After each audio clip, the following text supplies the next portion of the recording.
As he was saying these things, Peter's talking, we need to set up some tents. Jesus doesn't even say anything to him. He says he doesn't know what he's talking about. He's just terrified.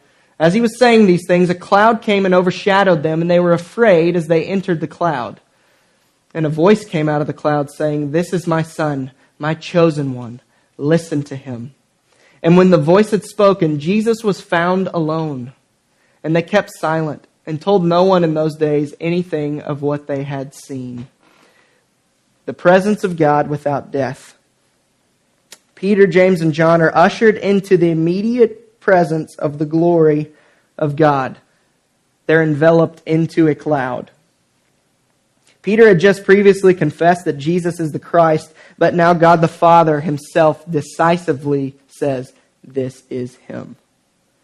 And when God the Father says this about Jesus, listen to him, you can go back and see the prophecy that God said, "I'm going to send my servant to you, one like Moses, whom you will all listen to." And we know now that he was speaking about Jesus, and the Father's saying, listen to him. This is the true prophet. This is my Son. This is God in the flesh.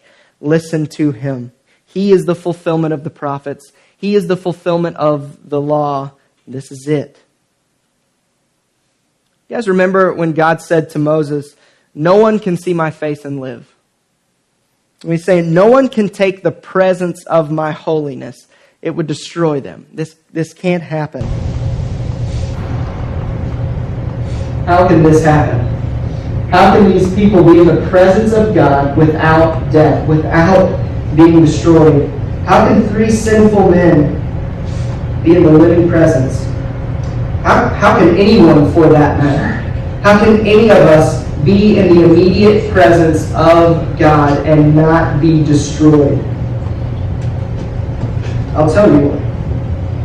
Because Jesus, the radiance of the glory of God, is also the one mediator between God and man. Because Jesus, the true and better Passover lamb, was slain so that the judgment of God would pass over those who take shelter under the blood of the Lamb. Because Jesus is leading us on the true and better exodus, not away from earthly trouble, but away from sin and how it had enslaved us. Not into an earthly promised land, but to the eternal promised land. Because Jesus takes away our sin and gives us his righteousness. Therefore, we will be able to behold God's face forever. We won't be destroyed. We will delight in him and the immediacy of his good and satisfying presence. This is the gospel.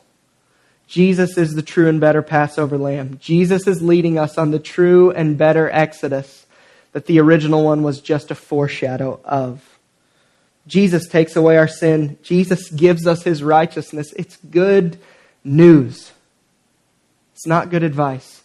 It's good news of what Jesus has already done. And on the cross, when he said it is finished, he meant it.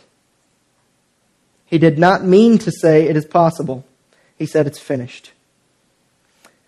The saying is trustworthy and deserving of full acceptance that Christ Jesus came into the world to save sinners, of whom I am the foremost.